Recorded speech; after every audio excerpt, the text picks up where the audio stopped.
We got 3,000 points to slowly give back theoretically. Well, we were priced for a recession. Right. And that was taken off. I don't know, though. We weren't that. Is a recession only 4,600? I don't know. We were last recession, we were down. We were 2,300. And by the way, if you were looking at the Russell 2000, it was down by about 30%. So depending on which stock you are, which sector, which index you're following, there were some real flashing signs of potential recession. Right. Well, that might have been part of the calculus. Yeah. Bitcoin prices are back over $80,000 after yesterday's rally. Right now, Anthony Scaramucci, founder and managing partner of Skybridge Capital, is here.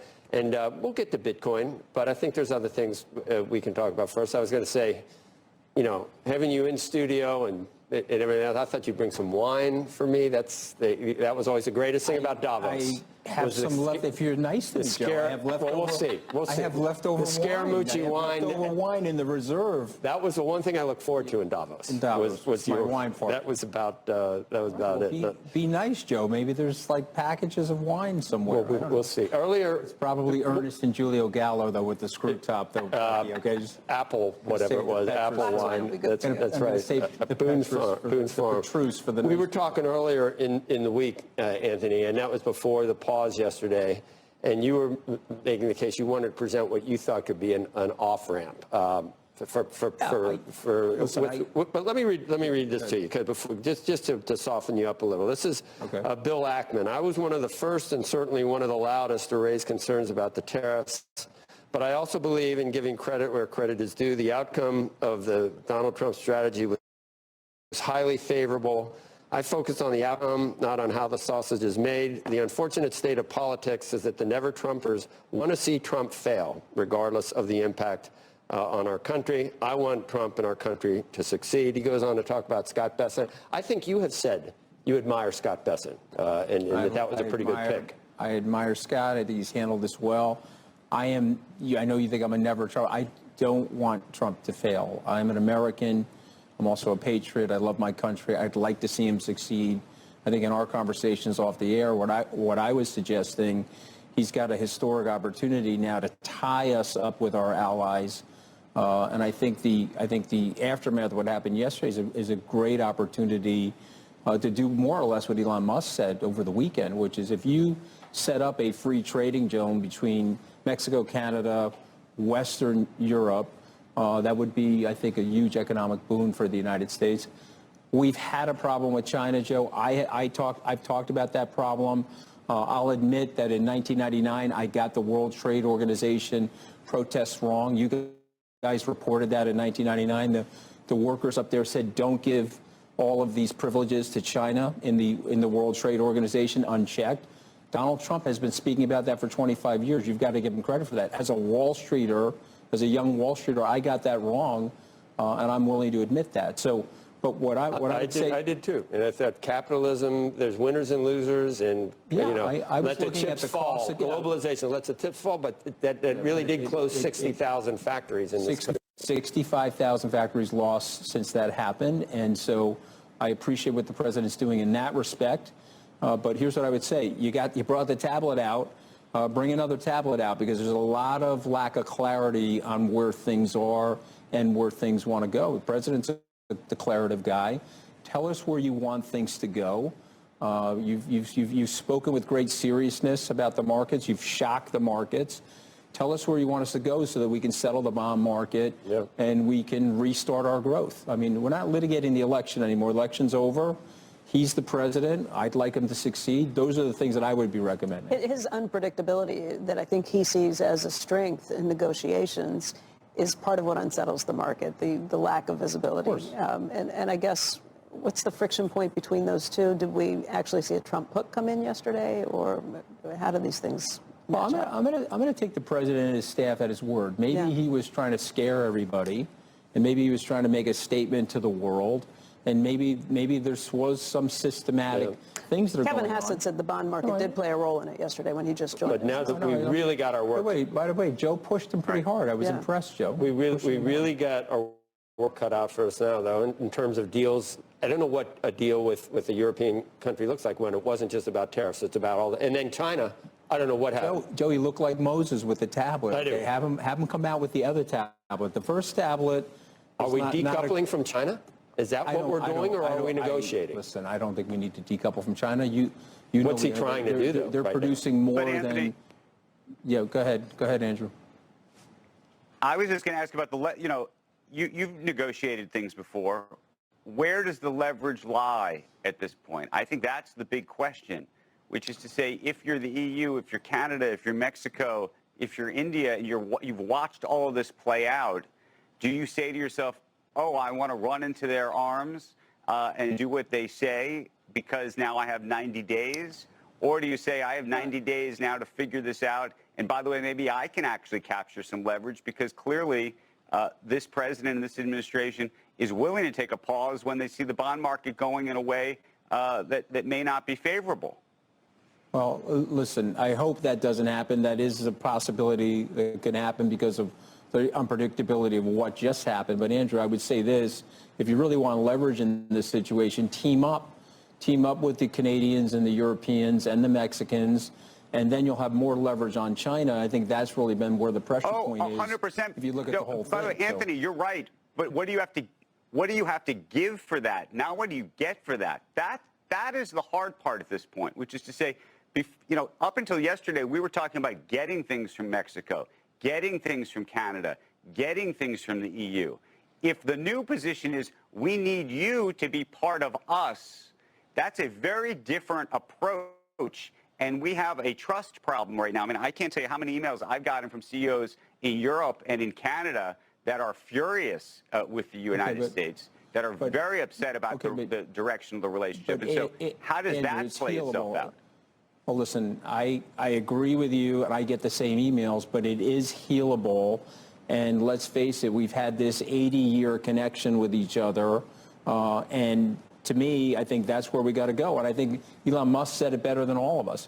I would prefer, and I think all of us at the table from a capital perspective would prefer a free trading zone across the Atlantic and just make it more fair to the United States. And there's your leverage with China. But I don't think the Chinese are going to back off, Joe. I mean, you guys may think so, but if they really understand their culture, they're not going to back off. So, and we need like a Henry Kissinger in there, frankly. He's not around anymore, but we need a Kissinger moment to mediate between the two groups and to get this thing dialed in properly. Because remember, there's a lot of small businesses in this country that rely on Chinese manufacturing, whether we like it or not. And if you want to reshore things, it's a 7 to 15-year reshoring. Right. Let's not blow the marketplace up right now for no reason. Suddenly we look askance at 30 years of disinflation that we've all benefited from. Like, oh, we can live without that. And I don't know how possible that is. There's an intersection. There's an opportunity for a great reset and an intersection. I'm getting texts from Trump world saying Anthony is phenomenal today. No. There's no circumstances where you'd go back. There's no circumstances you'd go back to be communications director. Would you? Yeah, Joe. I'm going to be your I'm going to be your communications director and your sommelier. How many did you get? Those are the two things going to be. Those are the two things. You going to help me with soup? Is it what is sommelier? Oh, that's sommelier. I'm not pronouncing it right, but it has something to do with wine. I got that. That was on. What was that? Who Wants to Be a Millionaire? That was one of the answers. The sommelier does was, and it says soup. And the guy said soup. He did.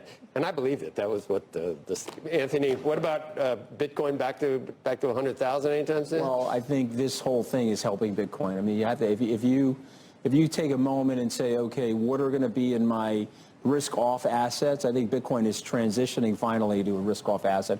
If you look at the bid that Bitcoin's had throughout this, yes, it went down, but it didn't go down NASDAQ-like, it didn't go down NVIDIA-like, and I think that's where the reset happens. Once things calm down, sure, Bitcoin could be over that. And by the way, since you love Trump, I will say this, okay? I am very happy with the Trump regulatory regime. Now, am I just supposed to just sit here and you say something? Okay. Can I say, okay, but since you hate Trump. This orange is not Trump orange for me. This is Bitcoin orange. Good, you did. You love Trump. You wore an orange band on your wife. Yeah. But I've known him a long time. I understand him. Let's not say love. I love you, but let's not say love. Hey, that's why I'm back on set. Hey, let me tell you my one After he beat me knowledge up, about. You know, it's like a marriage, I wasn't right? here that day. Becky, after he beat me up, he brought me back on set, but he's being very nice Hey, today. so I have one. This is all I know about wine. Verite amuse. You know. I'm sure you know what that is. Yeah. That's good, Truth isn't and it? fun, verite amuse. Yeah. In wine, there is truth. You speak Yeah. the truth. In vino veritas, that's a big. What are you thinking for me? Well, you already said Boone's Farm, apple Well, wine. I think you need strawberry mash. You know what? Bill. I don't look at Match- vintage year. match I your look at strawberry alcohol. hair. I look at Match your alcohol. strawberry I want hair, MD 2020. I don't care about the year. I care about the.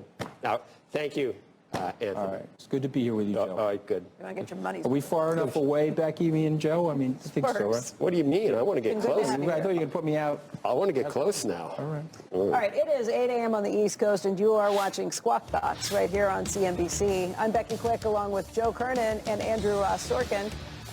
Oh. Among looking today's at stories, Trump breaking world. news on the They love tariff you. front this morning. The EU has agreed on a 90-day pause in their countermeasures that were due to take effect on April 15. The president of the European Commission said that if negotiations are not satisfactory, those countermeasures will kick back in, and preparatory work for further countermeasures will continue during the pause. We're counting down to the March CPI data that is due out at 8:30 Eastern Time. The headline number year over year is expected to have risen by 2.6%. That would be down 2.8% from 2.8% in February. And the futures this morning, as we watch all of this and try and figure out where we stand today, are markedly lower. Of course, this comes after a huge rally yesterday, but this morning the Dow futures at this point are down by more than 500 points. S&P futures off by close to 100, the NASDAQ down by about 390 points.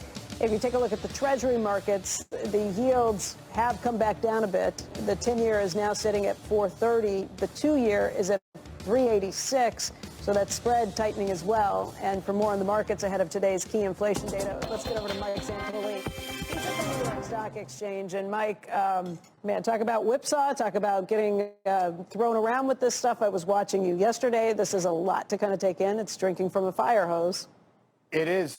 Becky, it's really of historic magnitude. It's happened before, similarly, when you had these episodes Friday and Monday of forced indiscriminate liquidation, very rare declines in such a short period of time, leaving the upside possibility of forced indiscriminate buying, which is what happened yesterday. People literally forced back into the market because there was so much hedging and so much selling before that. Now, what does that mean? 10% pop in the S&P 500. We're going to give back maybe almost 2% at the open. It essentially gets us back to where we were around a week ago, but above some levels. Remember, I don't know, I was on here probably several days ago saying, oh, we're hoping maybe the September lows hold for the S&P. We crashed below them. Now we have upside hurdles, of course. The mere 20-day moving average for the S&P 500, which is often where a dead cat bounce in a downturn will stop, is still a couple, 3% above where we are right now. So we're still going to be tested here as to whether there's genuine follow-on buying beyond this. If you look at the history of these massive one-day gains, you have some like the ramp off the 87 crash. You have some like March 2020 off of the COVID low where it was up, and away from there. But most of them have happened in ongoing bear markets when the market was struggling to find a floor. And so maybe that's where we are. This is just a one week of the NASDAQ 100 ETF. So essentially just rewind right back to before the reciprocal so-called tariffs were announced there. So again, we're just taking back the overshoot to the downside. There is a world in which some of the non-specifically tariff-related mega cap growth stocks have done enough on the downside that maybe they can act as ballast for this market. Also want to look at semiconductors, some of the biggest winners yesterday because they've really been first into this downturn. So this is semis. This is home builders. I've been showing these in tandem for a while now because they are these sort of bellwether cyclical risk appetite groups with a lot to say about the underlying economy compared to the S&P. So you see over a 5-year span, this group has still maintained its outperformance, even with this sort of mini crash we've had in those. That's what you want to watch to see if basically the risk appetites are being rekindled and maybe semis, which usually are both a cyclical and growth bellwether, can start to do a little more work to help support this market, guys. You know, Mike, we get earnings kicking off in earnest again with the banks starting up tomorrow and then next week. And it struck strikes me as unfortunate timing for all those companies that now have to report, because from going and reporting into a tape that was so disappointing and there's so much destruction that was taking place, it was a lot easier of a bar to step over.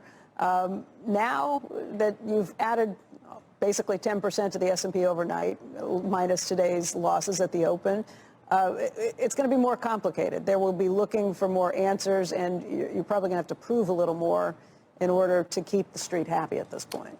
Probably so. Yeah, obviously, if we would stayed at the lows of earlier this week, then maybe it seems as if anything but the worst news might have helped. Although I still think most stocks are way off their highs. The market has kind of front-run an expected kind of cloudy outlook and maybe poor guidance. So we'll see. The early reporters have not really done well in terms of relative to expectations. To me, it's a matter of not what the analysts have said in terms of the consensus, but what the market has implicitly priced in. That's going to be the game for the next couple of weeks. Mike, thank you. You've been doing yeoman's work, and we'll continue to watch you through today. Billionaire hedge fund manager Bill Ackman posting on X in reaction to the tariff pause. Thank you on behalf of all Americans. He also posted that the move was, in his words, brilliantly executed by Donald Trump, a textbook art of the deal. And he said, in his words, once again, Secretary Bessent rocks. And I was looking in the rundown to see what was next, and it's your read, Becky, and it's Trump on showers. So I have no idea where you're going with this, but did you read ahead? I did. I saw what was in the rundown too. They're good, right? They should be taken daily. Is that? Yeah, they're talking about shower heads, I believe. Oh, okay. That's part of what we're talking about. This was a story that was overshadowed by yesterday's tariff news. President Trump signed an executive order aimed at relaxing rules that limit water flow for shower heads. The order ends water conservation standards that restrict the number of gallons per minute that are allowed to flow through shower heads. In my case, I like to take a nice shower to take care of my beautiful hair. I have to stand under the shower for 15 minutes till it gets wet. It comes out drip, drip, drip. It's ridiculous. And what you do is you end up washing your hands 5 times longer. So it's the same water. And we're going to open it up so that people can live, and we're going to hopefully have Congress approve it so it's memorialized. You may have seen this movie before. The rules were first put into place by President Obama. They were rolled back during Trump's first term and then reinstated by President Biden. I know what he's talking about, though. Me too. Yeah. Especially when this shampoo is in the hair, and I keep shaking. No, in a Navy I keep shaking the hair. Shut it off. I keep shaking the hair to try and get put it back on your head. Yeah, and We'll be right back.